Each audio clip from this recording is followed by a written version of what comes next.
a las 9, un partido a priori plácido para el Betis, Jesús Borrero, ¿qué tal? Muy buenas. Hola, Chema, ¿qué tal? ¿Cómo estás? Digo porque, bueno, está clasificado ya, no va a tener ninguna consecuencia en respecto a la clasificación, pero el Betis sí que quiere, ¿no?, ese aliciente de quedar primero del grupo para también a priori tener un cruce más asequible, ¿no? Porque luego también hay que decir que caen equipos de Champions que no son cabeza de serie, que son importantes también. No, hombre, pero evidentemente tiene más opciones de que te toque un cruce más factible, quedar primero del grupo que quedar segundo. Y eso busca el Betis en Luxemburgo ante el modesto Dudelange.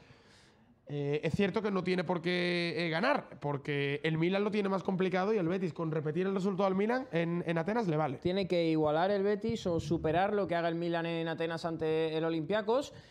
Y tú decías, obviamente, por el asunto deportivo, ¿no? Porque tiene que ver, obviamente, que si el Betis queda primero, pues evitaría los grandes cocos de la Liga de Campeones y todo eso facilitaría que el Betis pudiese tener más sencillo avanzar una ronda más, ¿no?, en la Liga Europa y llegar a octavos de final. Unos octavos de final, por cierto, que son el límite histórico del Betis en la UEFA, ¿no?, en la antes llamada UEFA y en la ahora Liga Europa. No ha pasado nunca a los octavos de final.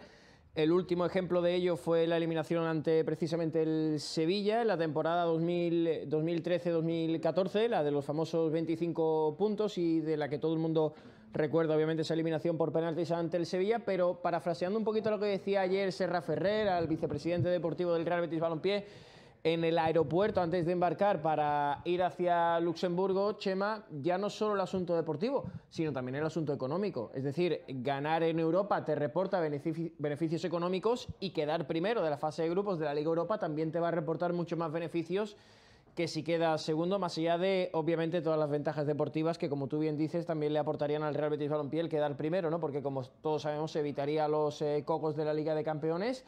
Y obviamente sería una ventaja como al final quiere hacer todo el mundo. Y ayer también se le preguntaba por ello a Lorenzo Serra Ferrer, que al final es seguir avanzando rondas e ilusionar al beticismo, obviamente, con la competición europea, que no es poco.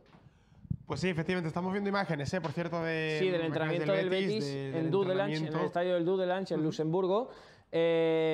Un estadio que va a tener la presencia de todos los béticos que pueden ir a Luxemburgo. Le han dado poquitas entradas al Betis, obviamente por el aforo que tiene el modesto estadio del equipo luxemburgués, efectivamente muy limitado, pero dentro de esas limitaciones el Betis va a ocupar todo lo disponible en un Betis, por cierto, que ha llegado con mucho frío, ¿no?, a Luxemburgo. Se va a jugar el partido bajo cero. Sí, por eso te decía, y que va a tener obviamente las consecuencias que tenga que tener para los dos equipos. Sí, alguno estará más acostumbrado que otro, pero al final el frío es para los dos equipos igual. Un partido que en teoría debe ser solucionable para el Betis, que esperemos que no dé aquí la espantada, ni muchísimo menos, sino que solvente el partido como se debe, porque el propio entrenador del Dudelange ya ha dicho que el Betis ha sido el equipo más difícil al que se ha enfrentado de toda la fase de grupos. Y hay que recordar que, por cierto, en el partido de ida, en el Benito Villamarín, el conjunto de Quique Setién acabó ganando el encuentro claramente. En la segunda mitad, eso sí, tuvo que esperar en la segunda mitad, eso sí, pero acabó ganando el encuentro claramente 3-0, como tú bien dices.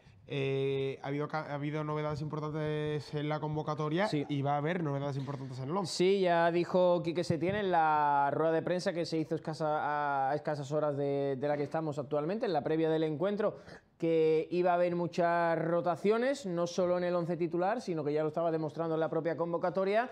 Por ejemplo, gente como Lo Celso, Sergio Canales o Mandi se quedaron directamente en Sevilla, más allá de Andrés Guardado, obviamente, que sigue con ese proceso de recuperación tras la lesión en el isquiotibial que se produjo en el partido frente a la Real Sociedad. Pero no solo va a quedar ahí, sino también va a haber muchas rotaciones en el 11. Ahora enseguida hablamos un poquito de cuál puede ser el 11 titular, pero obviamente oportunidad para entrar en el equipo titular, por ejemplo, nuevamente de Javi García, de Sergio León, el cambio en la portería oportuno para que vuelva a tener su oportunidad Joel Robles, así que varios cambios. Pues cuéntame, directamente el 11, ¿no? Nosotros creemos aquí y tenemos la idea de que sí, con todas las rotaciones, y obviamente eso es una ruleta rusa y lo que tenga en la cabeza aquí que se tiene que... Entiendo y por hecho que jugadores como Lo Celso, William Carballo y todos estos van a descansar, ¿no? Sí, bueno, William Carballo ha viajado, pero entendemos todo que va a descansar. Y también el caso de Lo Celso es que directamente ni ha ido, al igual que Sergio Canales, se han quedado en Sevilla, al igual que Mandi, al igual que Samandi. Correcto. Entonces, bueno, Samandi es normal porque es que lleva un ritmo de partidos que es una barbaridad. Absolutamente todo. Con esto creemos que Joel Robles va a estar en la portería, Tello en el carril izquierdo, Francis en el carril derecho. Los tres centrales, parece ser que Barragán va a jugar de central diestro, ocupando el sitio de Mandi, con Bartra y Fedal en el resto de la línea de tres centrales. Enseguida te voy a decir alguna que otra modificación que también puede haber en estas hipótesis de 11. Un doble pivote para Javi García y Captún, el mismo doble pivote que jugó frente al Racing de Santander en la vuelta de los 16avos de la Copa del Rey. Por delante va a jugar Joaquín o Inui, depende de cómo se vea, y el delantero centro parece ser que va a ser Sergio León, ¿no? Esos son los 11 que en teoría podemos manejar que hay, pero también hay una opción, ¿no? Que es que, por ejemplo, Javi García, en lugar de jugar como pivote, vuelva al centro de la defensa y se le dé descanso también a Marc Bartra, con lo que conllevaría que tendría que jugar algún centrocampista, por ejemplo, que William Carballo volviese a ser de la partida.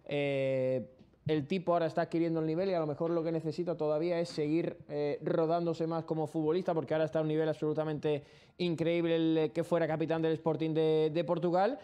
Y en esas está el Betis, quizás también una posible entrada de Toni Sanabria, por ver cómo el propio entrenador quiere meterlo sí o sí en la dinámica y que adquiera la confianza para seguir siendo, o para que pueda optar a tener el nivel de los primeros meses de competición del año pasado, pero parece ser que de momento Toni Sanabria, incluso se está hablando de una posible cesión al Real Valladolid, sí.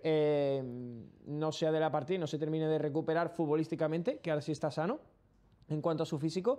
Así que varias opciones en el once titular, varias rotaciones y sobre todo muchas hipótesis, ¿no? En el desmarque.com/Sevilla, en el desmarque RBB ya hemos puesto encima de la mesa y en la web las posibilidades que hay, así que se baraja entre otras esas.